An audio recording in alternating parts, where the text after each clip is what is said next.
tens of Teslas, both in fleet and personally. I've owned, other than an early Roadster. I also own a number of different EVs today. I like cars, Kia, BMW, Ford. I'm curious if you've actually spent time with those cars, because you speak like Tesla has some huge advantage, and they really don't. When you drive those vehicles, yes, FSD is sort of a gimmick if you want it to drive you around, but you got to pay attention or you're gonna get in an accident eventually. You know, I can drive my Mach-E, for instance, for 20 minutes You on the guys highway see me. without ever touching It's the not wheel. self-driving. It is symbiotic driving. It's a difference. Full symbiotic driving. This isn't bearing out in the cars that I own, and I'm wondering where you come up with the idea that Tesla somehow has a huge advantage. Now, I agree that they're probably ahead on manufacturing capacity and production capacity in some simplification techniques, but those also manifest into quality issues, paint issues, you know, panel gap issues. I have an X and I'm getting rid of it. It's been in the shop 40 times, and that's not an exaggeration. Drive southeast on Leesburg Pike for 2.1 miles. Spot in the marketplace, I think, is the biggest single misconception that's sort of being perpetuated in the bull scenario. And I wonder how you would think about things a year from now if Consumer Reports and Motor Trend and Car and Driver came out and rated the 10 EVs that are available at somewhat of scale, and Tesla was the middle or the bottom of the pack. How do you reconcile that with this idea that they're the most consequential company? And look, they are in some senses, but that has nothing to do with valuation, and it has nothing to do with prospective earnings potential. No question that Elon Musk and Tesla are probably single-handedly responsible for transforming, the EV industry. No less so than Apple or Motorola with its StarTAC, or even BlackBerry with its phone. But just because you're transformative and consequential doesn't mean your valuation is accurate, and doesn't mean your future prospects are great. AOL was transformative for the entire world, certainly the United States, and it doesn't exist, and it basically disappeared. So they're still in Ashburn, right up the street from me. So I still use AOL. yeah, okay, fair enough. it's there. It's right up the street from me. I see the building all the time. Prospects. It's a fair point, and I think you're right. But I don't think it's fair to conflate that with what Tesla might do in the future. I think it's a fair look in the rearview mirror, and I wouldn't disagree with you. But I don't think it changes the layout and dynamic that we all have to look at going forward. So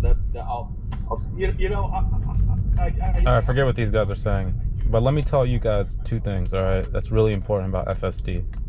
If you made it to this far into the video, this is important. The two things that I've noticed that throw off FSD the most is construction and weather. All right, so notice how both are going on right now. We got a lot of construction and we got a little drizzle. I'm using traffic aware cruise control. I'm not even on FSD, and I have FSD. I'm deciding not to use it at this moment. Why? Because I feel like it's the safest decision. So I just thought I'll throw that out there. Tesla with LiDAR-based technology from Luminaire. So we're invested in Polestar and Luminar. The Ford EVs, I think, have been very impressive as far as quality, and I think Ford owners have been very happy with the car, but the technology in the Ford obviously is very, very limited. The Rivian and the Lucid are not scalable, so that's, sort of its own issue. And then you've got, like Kia and Volkswagen, and I think these are good cars too. So I think what you're saying is correct in that for Tesla to be successful in this next stage, they have to get on their game. So this is actually my criticism of Tesla, and one of the reasons I've been pushing to change the board or have the board be more receptive or be on the board is I think that there needs to be an operation and services chief that deals with the actual quality of build and the quality of experience with service, because it just varies so greatly from each experience, and Tesla scaled very rapidly, and in this process in a lot of ways left some things behind that need to catch up, and service and quality is one of them. for sure. And so that's like actually one of my goals in pushing Elon and Tesla right now, is to solve that for exactly the reason you're talking about, is that the competitors are there. I still think the cars suck compared to Teslas. They're not bad, they're decent, but the Kia is nice, but come on, dude, it's not comparable to a Model Y or a performance Model 3 or something like that. But that said, I think there's real competition, and if they could scale, it would be more of a threat to Tesla, but because they can't at this point, I'm not as concerned.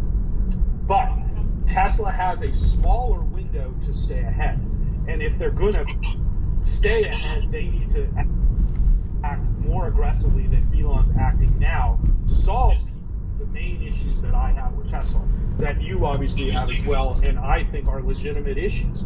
So I think Tesla can do better, and I think they need to do better to stay ahead of their competition. But I think that still, their moat is so deep still. I don't think competition touches them for a few more years, even if Tesla doesn't address these issues. But I think they will. All right, guys, this is Lon of our Street Insider. It's been a great talk. Let's get one more question in from Quote the Raven, and then we're going to end this. But I think we had some good discussion, and I'm happy with how this has gone so far. Thanks. I have a quick question for Ross. I'm wondering if he has handicapped or considered the potential legal liability of in 1 mile, turn left onto Lewinsville Road. A senior executive at the company coming out and essentially blowing the whistle on statements made back in 2016 about that video that the company produced, which, then was used to sell and promote full self-driving, which they have yet to deliver. But essentially what you have here, based on Reuters reporting yesterday, is you have a senior insider at the company in a deposition admitting that statements the company made and Elon Full self-driving doesn't exist. It's full symbiotic driving. False at the time. It could be full self-driving. It's up to you how you want to use it. I wonder how Elon uses it. Overtly optimistic. Don't you think he uses his own product? You don't think Tim Cook has an iPhone? Well, that's a great question, and I think a legitimate one as well. So I was looking at some of the testimony from this funding secured trial, which I can't even believe is actually a trial. And if you have a Tesla, you know it's not about full self-driving. It's about self-love and self-driving, like using your feet and your hands, and this car is so much fun to drive. That's the truth. And when you don't feel like driving it, that's also the truth right here. But you need to make sure that you put in the directions and where you want to go, or else it's not a psychic. All right, it's a computer. Human always beats computer forever. Never forget that.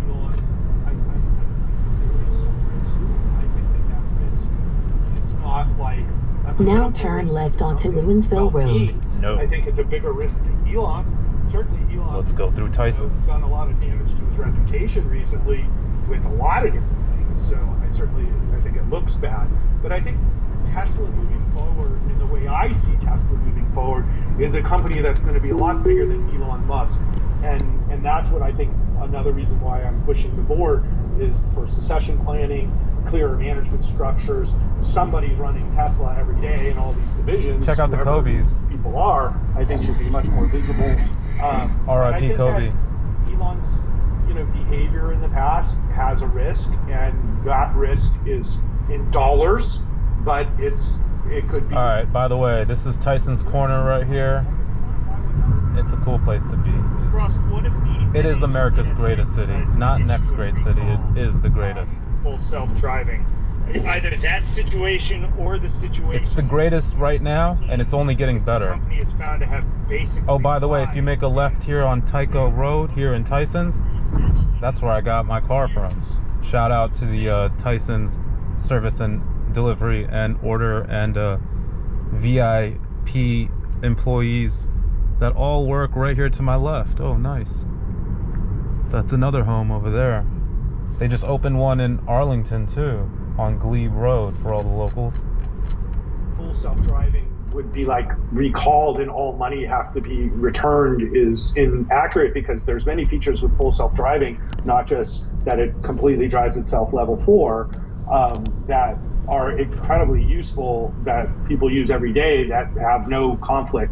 So whether the term full self-driving was actually the correct term for what I keep telling you guys, full symbiotic driving. They got the lettering right.